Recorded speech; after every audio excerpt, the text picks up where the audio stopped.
and our family.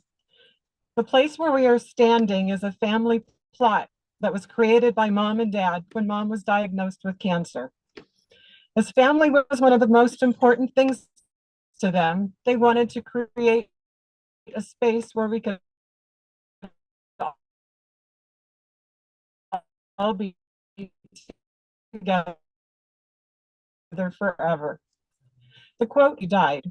There is no greater treasure than that." Us from an early age the importance of this, not only in their words, but more by modeling this and creating opportunities for all of us to celebrate and vacation together. Besides getting together for monthly birthday parties and holidays, they gave us the gift of traveling each December to Mexico together, all of us, for about 25 years. It imprinted this value in us and allowed us to create loving and lasting mods. Mom only went 2 years before she died, but Dad continued the tradition, always giving all of the credit to Mom. To this day, not only we children, but our children and grandchildren all desire to be together, wherever that may be, as long as we're together, they say. What a blessing. I've always looked up to my dad. He was a man of character, integrity, honesty, good looks, and fun. He always had a calming, comforting, and positive presence on everyone around him, often starting with saying, "Well, that's okay," and then words of wisdom. Cousins on both my mom's and dad's side both expressed that Dad was the calmest of everyone in both families. Everyone loved, respected, and looked up to him. He exuded an air of confidence as well. The first time I really remember recognizing that was on a family road trip. Mom looked over and noticed the needle on the gas gauge getting lower. She was a practical person and told Dad he needed to stop for gas. He confidently stated, "We're good, we can make it." It made my mom crazy, I'm sure, thinking about 4 little kids in the car and where we might end up. But he was just so calm and confident, it made a lasting impression on me. Dad was always interested in the next adventure or piece of technology. Growing up on the west side of Denver as a teenager, he owned a motorboat and raced around Sloan Lake with his faithful dog Brownie on the bow. The night before he died, he reminisced with Marge about how he entered a boat race, having a much smaller motor than the kind that could legally compete. He told her how he came in second place. She told him that was pretty good. Then he explained that there were only 2 boats in the race. He laughed and laughed. He also owned his own little Cessna airplane when growing up. He had a couple of pretty exciting adventures being lost, but so proud of his adventurous spirit. He bought and fixed up old cars and motorcycles. He loved to water and snow ski, did archery, and learned to shoot rifles. When I was pretty young, he bought a reel-to-reel tape recorder and spent hours recording musicals and comedy albums from my grandparents' big console hi-fi from 33 1/3 record albums. He compiled quite a library of music that he played on Saturday nights when they had friends over to play cards. I'm sure that's where my love of music started. He also used that tape machine to record the voices and goings on from family gatherings in the background. It was amazing to listen to years later, to hear the voices of so many people who were important in our lives, but were no longer with us. He loved photography and set up his own darkroom. It was there he taught me about composition and encouraged me to make my own prints. He took pictures of everything and every event, teaching me to always have a person and landscape pictures, otherwise it generally was not very interesting to keep them later. He also bought one of the very first video recorders. I distinctly remember him videoing us when we were young. We didn't understand the idea and stood there while he kept encouraging us to do something, move. Dad also used his audio and videoing talents to record family histories. One of particular note was of his great uncles who smuggled Jews out of Russia to safety. Of course, he taped others, including my late mother's history. Such gifts. Dad loved to teach us things, especially life skills. I remember he was so proud that he taught me how to use a chalk line. He was happy to teach us how to drive a car, Blue, our 32-foot motorhome, our ski boat, and how to pull a skier, and how to back the boat into the driveway. Very stressful for me. He took all four of his kids for weekly snow ski lessons and then skied with us later, all with his orange hat so that we could find him easier in case we got lost. We also learned to water ski, snowmobile, and drive a motorcycle. He taught us all the insurance business and what it takes to be successful. He exposed us to many new and broad experiences, such as the theater, music, sporting events, and travel that shaped who we are today. Besides being very humble, he led by example, being strong but soft-spoken, never raising his voice. In all of my life, I never heard him raise his voice. You always knew when you were in trouble, but not by him yelling. He respected others in spite of their differences and quietly helped others whenever needed. He was always there for all of his kids and grandkids. He happily dropped everything to give us a ride or help us make improvements on our house or anything we needed. He made lots of memories for us to treasure for the rest of our lives. Dad and I always had a very strong connection. We liked a lot of the same things: music, dancing. He taught me how to dance at the Aviation Club in Lakewood and was always my favorite partner. And photography, but mostly our shared sense of humor. Dad and I always seemed to be on the same page and laughed at the same things that seemed to others, like my mother, a secret language. When driving past a lake and seeing a bunch of ducks, for example, Dad once said, "Wow, they must have really long legs," as we watched them cross the water. Of course, I got it immediately, imagining them walking across the lake, and we laughed and laughed. No one else understood that humor, sometimes even after we explained it. It was like our own secret code. Dad never complained. Even the last few months, if he was having pain walking, he would never say how bad it was. If he was really hurting, the worst he would ever say is, "Today isn't great, but I'm sure I'll be fine tomorrow." And he always offered some kind of positive advice, no matter how bad the situation may be. I can't help but mention a parallel in our two lives. Dad and I were both married at the age of 21. We were both happily married to our spouses for 42 years. We both lost our spouses at the age of 63.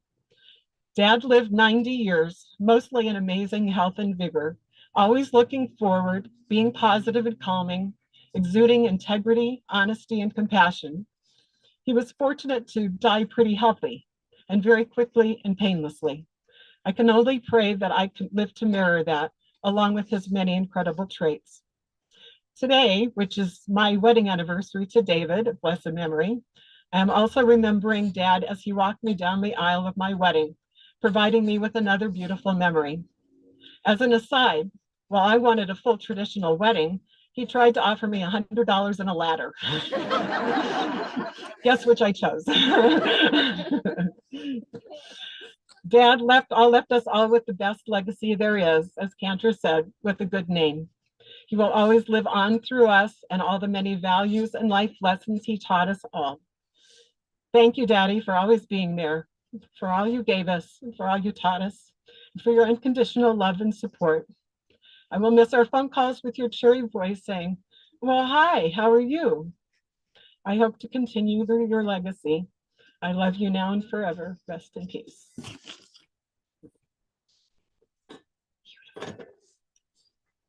Thank you, Connie. That was so beautiful. And now we are going to invite Jonathan, Michael, and finally, Stephen.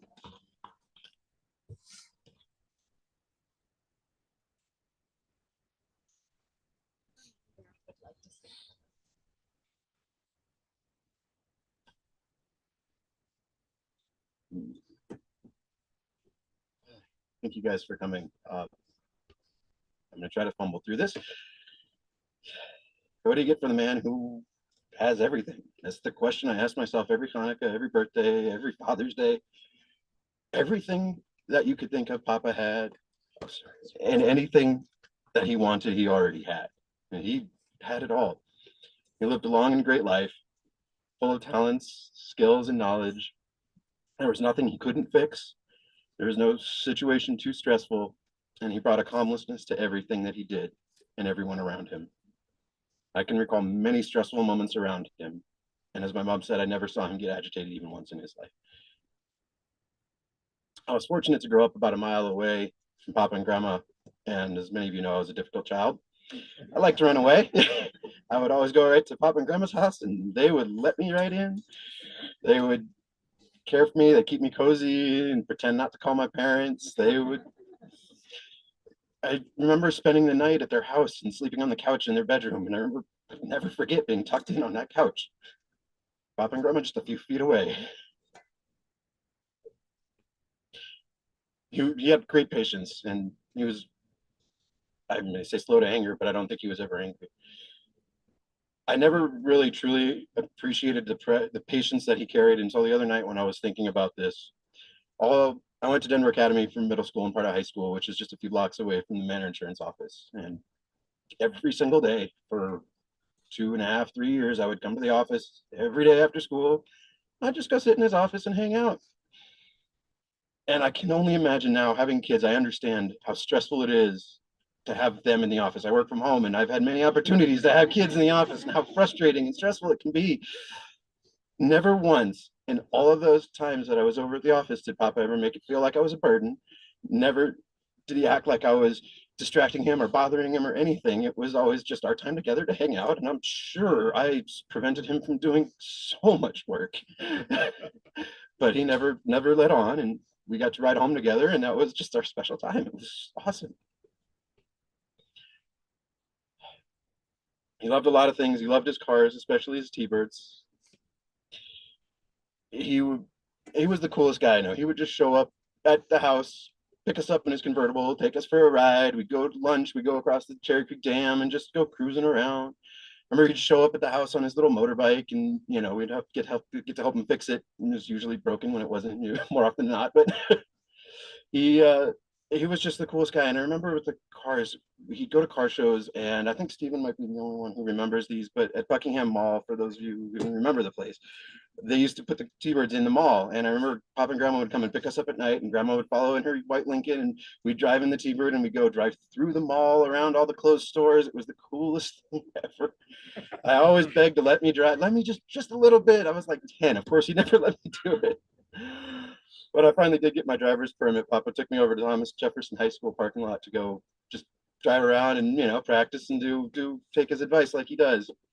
I remember on the way home I was driving and it started to rain really bad.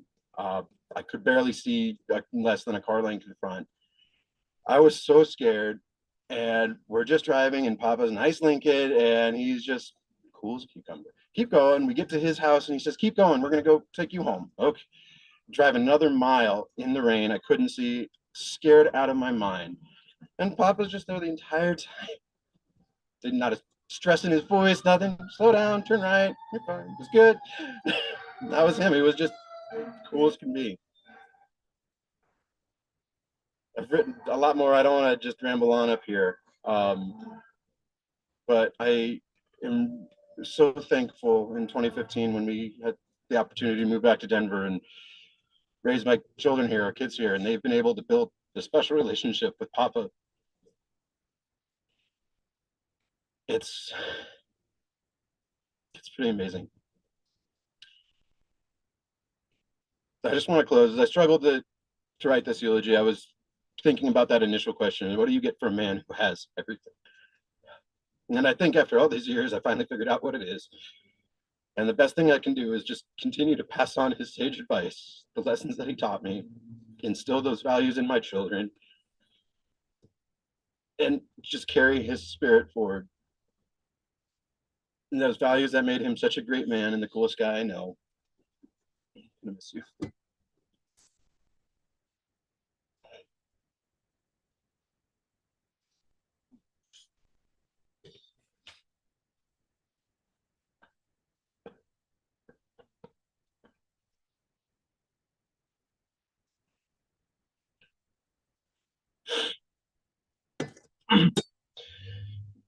My name is Michael, and I'm another one of Wes's grandchildren. And I know I speak for all of us when I just say thank you all for being here today. we were overwhelmed in the thought that our grandfather at one time or another has touched each one of your lives, even just a fraction as much as he's meant to us. We say a man is measured by his character. And if that's true, my grandfather was a giant. Kind, genuine, caring. You will hear these words describe my papa a lot today. And they were the cornerstones of what he taught us as his grandchildren. Growing up, our childhood was characterized by riding in the T-Bird convertibles. As Connie shared, we'd actually did parades as well with Papa's people, something very fond memories of. Trips to Lake McConaughey in Ogallala, Nebraska, and sitting on the beach in Mexico under Papa's Palapa during our annual Mexico trip, among many other memories. It's unique that each one of us has so many special memories with him, both together as a group and separately. One thing that just has always stood out to each one of us is that every milestone any of us ever hit or achieved, you can guarantee that Papa was there. He was supporting us, celebrating us. He always left things a little bit better than when he got there, right? And so whether that was an event or teaching us practical skills like Connie had mentioned, I learned how to dance, swing dance from him. He always gave my brother and I kind of meaningless tasks to help around the office, take files to Jewel office. And the cool thing about that was it was just instilling hard work. Those milestones, bar mitzvahs, birthdays, holidays, they're always going to be cherished deeply by us all. Reminiscing with some of my cousins, we had a few lighter-hearted stories to share. Because Adrian remembers a time where she and Papa tried sushi for the first time.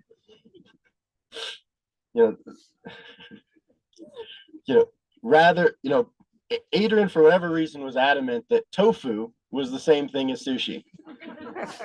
Rather than correct her, Papa went up to the store, got extra firm tofu. They took a bite out of it, proceeded to spit it out and throw the rest away. But rather than correct her, he just made sure that it was a good time and a memory that they were able to share. Talking with my brothers last night, a lot of our memories resonated back to Papa's boat. Connie mentioned, teaching them how to back down the trailer, drive the boat safely, work on the boat safety, life jackets, all that fun stuff. He also taught us how to ski, right? And so those were things that carried on to his grandchildren as well. One memory that I recall, unfortunately, all of us here probably remember a lot of it, was we get to Nebraska, perfect day. We had a soon-to-be rabbi water skiing, tearing it up. I was trying to do 360s and teach my brother how to do the same, when all of a sudden 100-mile-per-hour gusts start happening. We ended up sinking our boat that day in 2 feet of water on the boat ramp. And if you're wondering how that happened, I don't know if we know still. But there are a ton of people here that can attest that it happened. As young children, we understood at that moment that something kind of crazy was going on, something that was pretty serious, but you could never tell that that was a big issue for Papa. He was so even-keeled and calm and relaxed about it. And I remember talking with him about it afterwards, saying simply, things like this happen every once in a while. It was his demeanor that really brought that to light, but also maybe he just thought he had a really good insurance policy.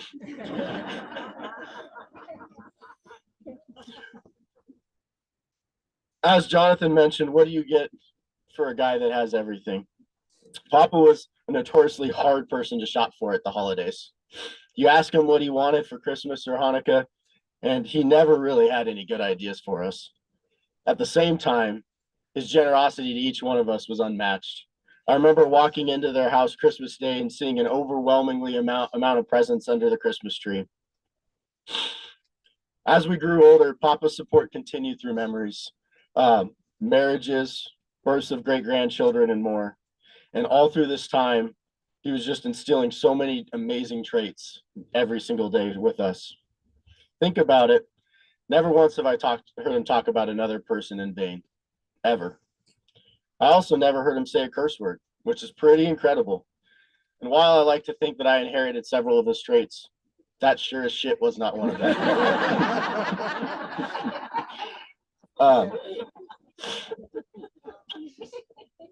Papa always put family first. We talked about his commitment and the amount of Mexico trips over 25 years going together.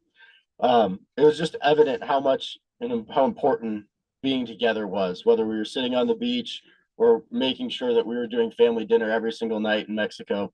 It was that we were together, and that's what mattered. He taught the men in our family there was strength in being gentle and kind.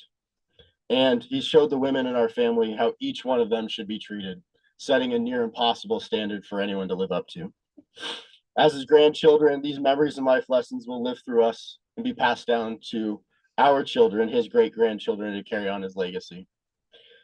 Connie alluded to the words inscribed on the headstone here. There's no greater treasure than that of a loving family. That was 27 years ago when that manifested for her. And I can tell you with confidence that that's something that my papa lived every single day. And those words resonated and shaped so many of my childhood and my adulthood. Family is the most important thing. It's at the core of what we do. And with that, I just want to make sure that we continue his legacy, those words of family. And Papa, you were a treasure to this world, and you will be severely missed. We love you.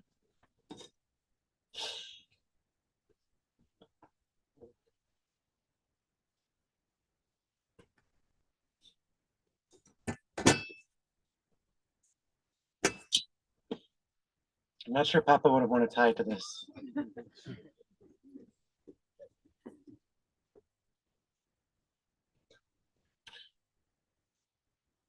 Papa was wise. He was my wise father. And so when I think about Papa, I look to, as a rabbi, I look to the book, The Wisdom of Our Sages, Pirkei Avot, that the cantor alluded to earlier. In Pirkei Avot, it says, who is a rich person? How do you know when a person is rich?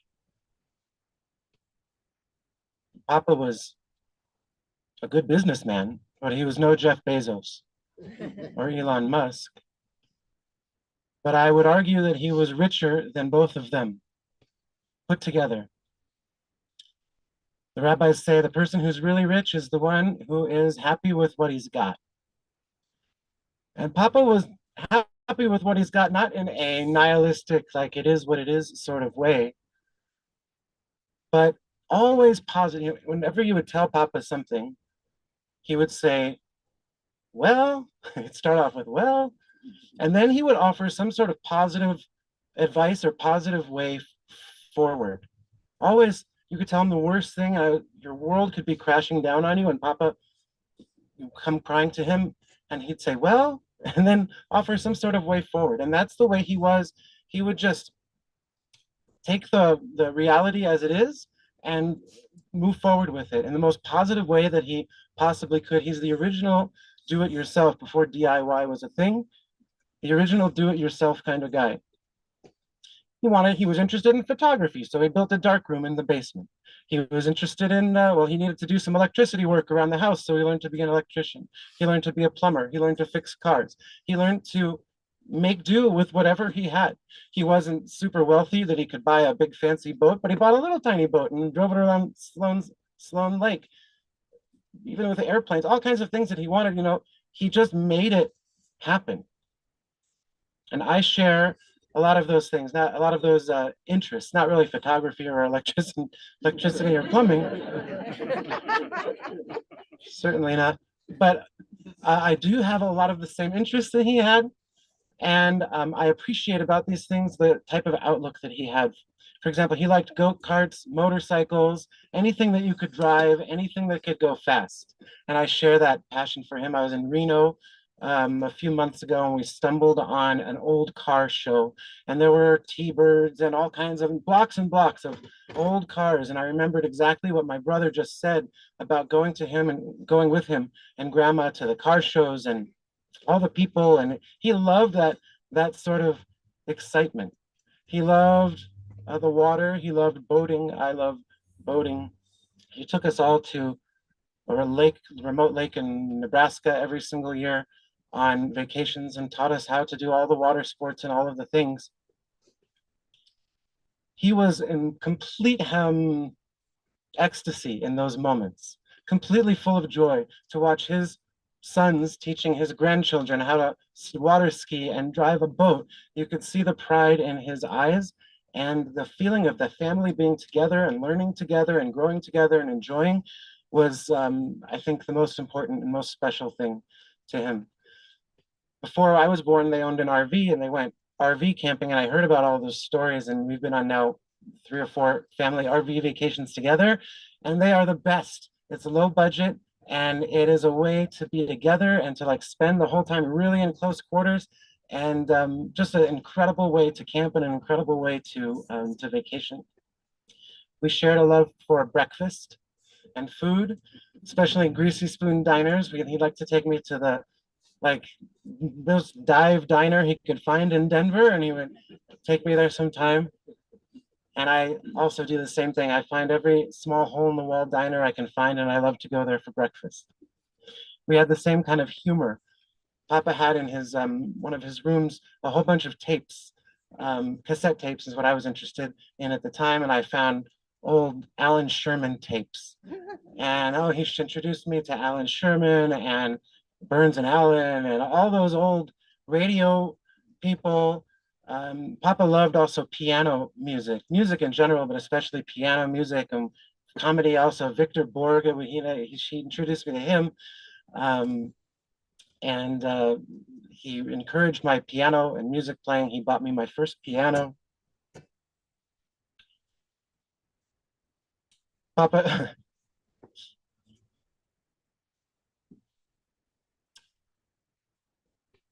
Papa's favorite musical, Marge mentioned just yesterday, was Man of La Mancha. And he also introduced me to that. One time we were on a long road trip together and we listened to the whole thing. And I was so excited about that play. I went and I've seen it so many times since then. And his favorite song was To Dream the Impossible Dream. Just incidentally, was my favorite song. I didn't know that was his.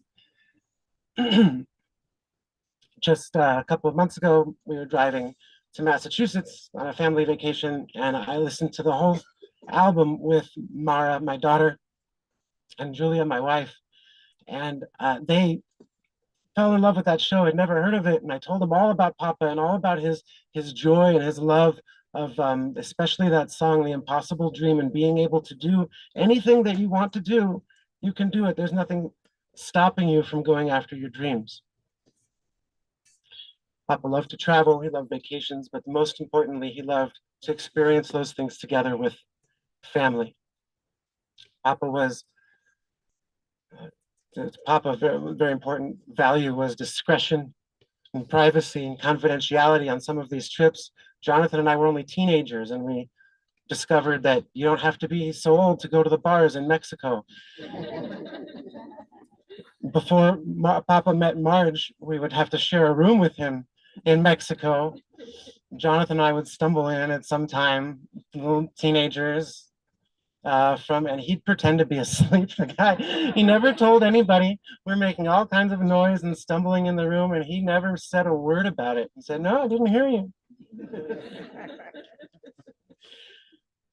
That my mom calls it shalom bayit, peace in the house. That's the sort of emotion that Papa exuded, and just wanted everybody to be together, everybody to be happy, everybody to be satisfied, nobody to be angry with each other. And he always wanted to make sure we always gave gratitude and gave acknowledgement to everybody. He always said, when we said thank you to him for anything, he would say, "Thank Grandma," as if we would ever forget her. We could never forget Grandma and Papa. We will never forget everything that you taught us, that you showed us. When we go home, we're going to light a candle, and a yahrzeit candle. And that candle, the flame, symbolizes the soul of our loved one. And it says, there's actually a verse in the Bible that says, God's candle is the human soul, that a person is like God's candle. And I think that that's especially true about Papa, because Papa was somebody who was like a candle. He was humble, he was warm, he was small, but he would ignite you. Anybody who got close to him knew how special that he was. Hanukkah was one of the favorite holidays, one of the only holidays that I celebrated with Papa every single year. And he would always, when we weren't together, send us gifts and call us. And on Hanukkah, you light the candles. Maybe it was his favorite tradition. And you take the candle, the shamash, the one candle, and that you light all of the other candles with that one shamash candle. And a cool thing happens. Somebody told me once that when you take the candle, the shamash, the helper candle, and you touch the wick to another candle, you would think that it would diminish from the wick, from the first flame and give to the second one, but it doesn't. In fact, the whole time that the wicks are touching, the flame is like reaching up and jumping up like a torch. And I think that that really symbolizes who Papa was. Papa was somebody who was warm and humble, but when you got close to him, you would feel his love and his light and his warmth, and that would ignite you. And in that way, his candle and his love and his light and his warmth lives on in me and in Marge and in Mom and in my uncles and in my cousins and in their children and in all of the generations that are yet to come from Papa, all because of the wonderful and special and truly, truly rich man that he was. I will miss him very much, and I know we all will. May his memory be for a blessing.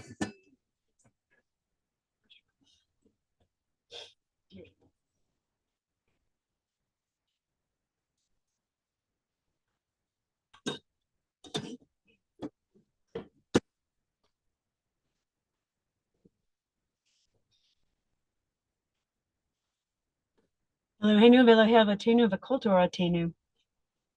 Our God and God of all generations, as we stand here holding this holy moment of memory, let us serve you with honor, grace, and compassion. God, help us to bring comfort, courage, and strength to all who mourn here today, so that everyone here may know that in both joy and sadness, you, Adonai, our God, are with us. And together, let us all say, Amen.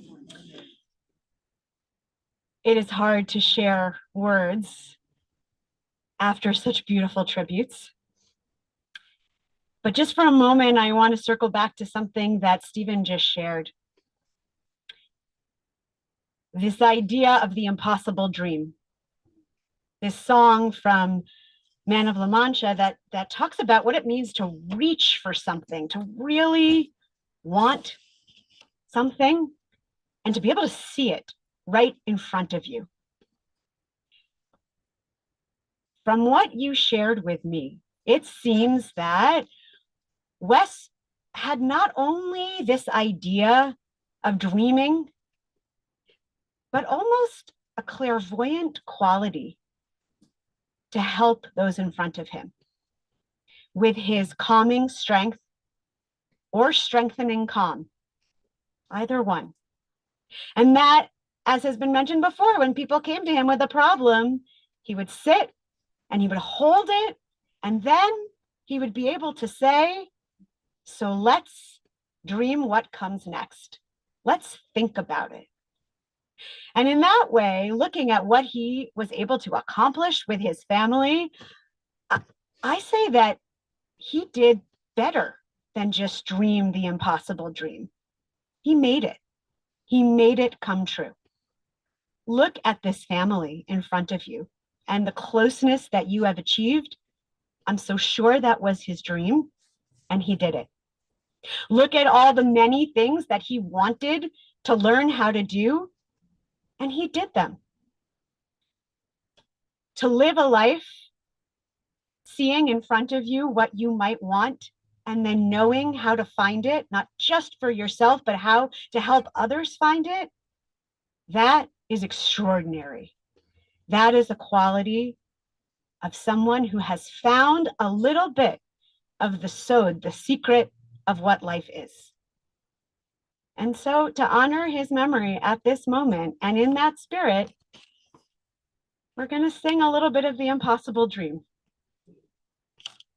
Not only because I hope and pray that it gives his soul comfort at this moment, sitting before us, but also because I think he would want all of us to feel it, to know that we too can reach for it, to know that we too should try for it. And as you will hear at the end of this piece, to know that if we do, if we really do, then we end our lives at calm and at peace and happy with how we are resting. And so we sing. To dream the impossible dream, to fight the unbeatable foe, to bear with unbearable sorrow, to run where the brave do not go, to right the unrightable wrong, to love pure and chaste from afar, to try when your arms are too weary, to reach the unreachable star. This is my quest, to follow that star,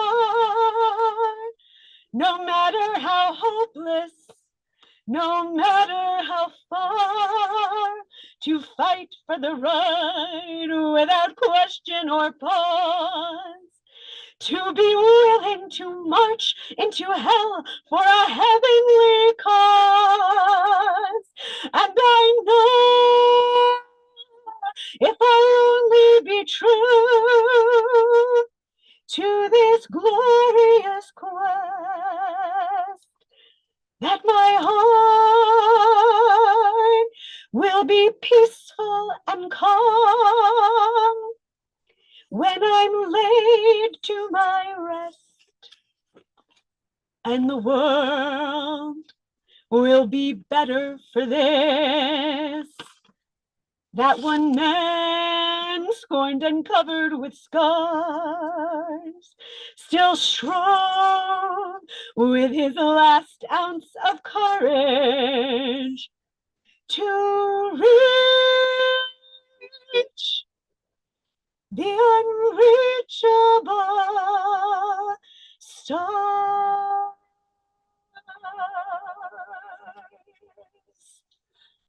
May we hope that he truly is resting in peace and in calm, because he found those stars and he reached for them, and he has made them all shine so brightly. Amen. At this time, we turn now to our moments of final goodbye, where we recognize that the way in which we have known him and loved him can no longer be, and we bring his soul into our heart. And so we say,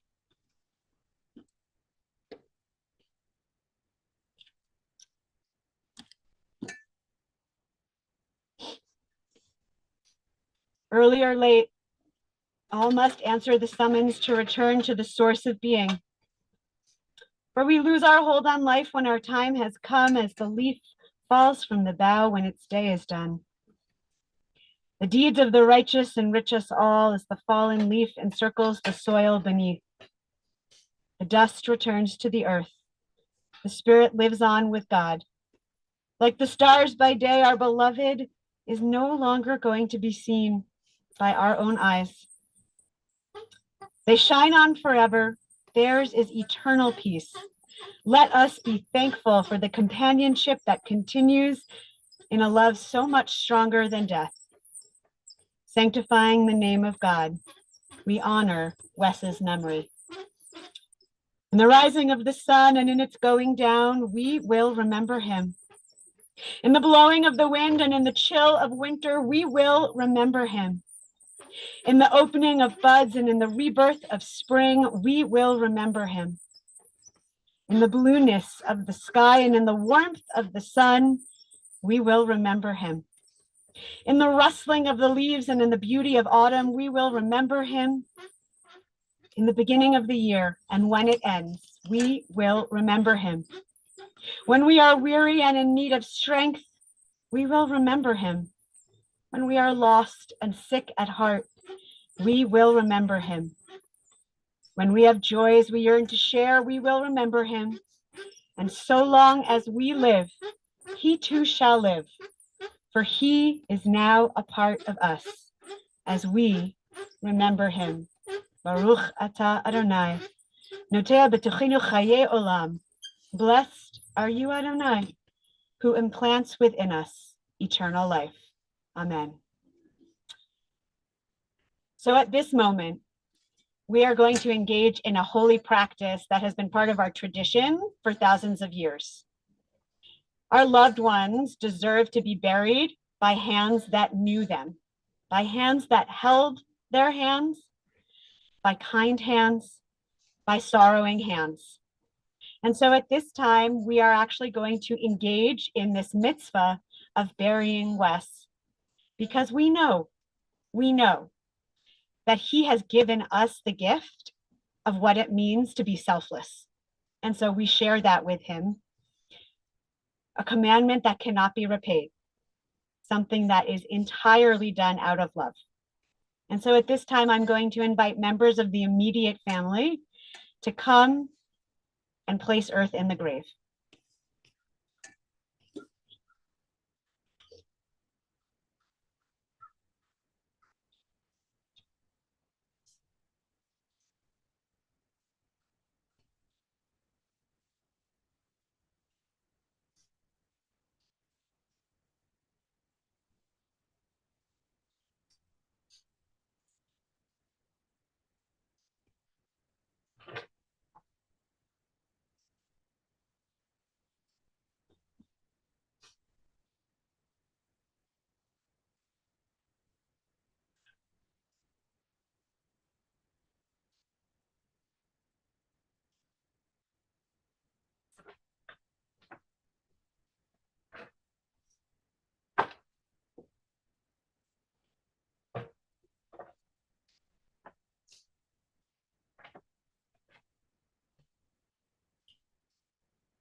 With this holy act still resonating in our hearts, I ask you to rise as you are able for El Malei Rachamim, for our memorial prayer.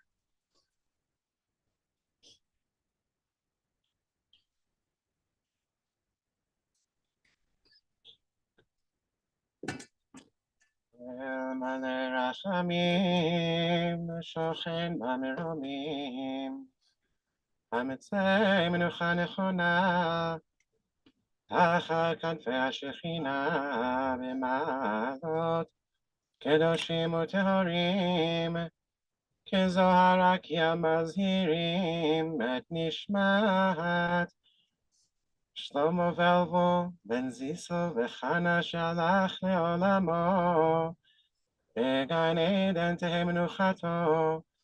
אנא בעל הרחמים יסירהו בסתר כנפיך לעולמים, וצרור בצרור החיים את נשמתו, אדוני הוא נחלתו, ינוח בשלום על משכבו, ונאמר אמן.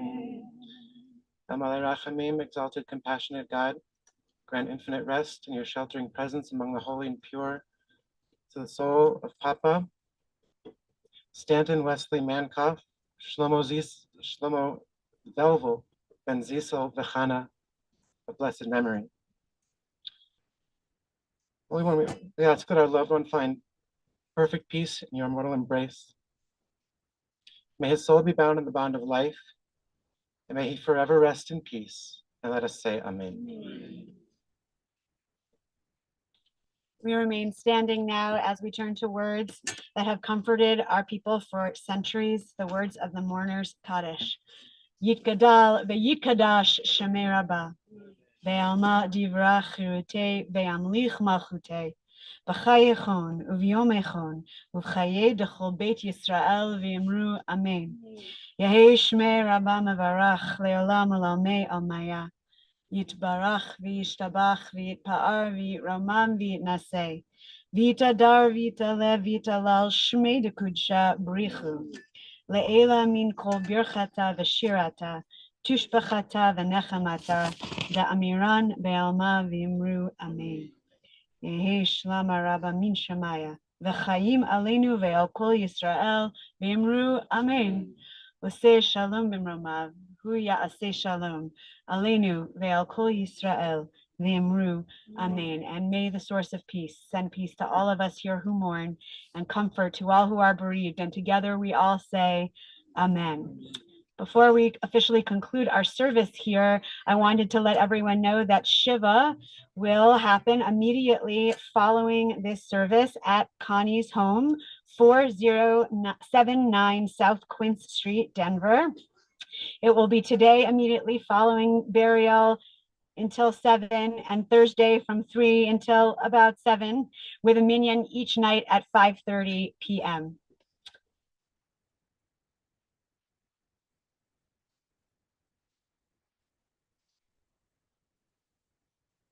With all of these tributes and all of this love, thus we say to you, Lech Yishalachacha Adonai, go your way, for God has called you. Lech Adonai Yaimach, your way, and may God be with you. V'halach lefanecha tzidkecha, for Adonai ya'aspecha. May your honor go with you, and may you find peace, and may you find rest, and may you find happiness and contentment. And together we all say, Amen. May God console each and every one of you. Together with all who mourn, we are not the first to lose, nor will we be the last. But we know that we will walk through this together with unity and with love. And together we all say, Amen. This concludes our service. Ladies and gentlemen, just beware, this is still an active driveway, so please don't linger in the way. And there are Shiva sheets, which are directions and information about it on a register stand.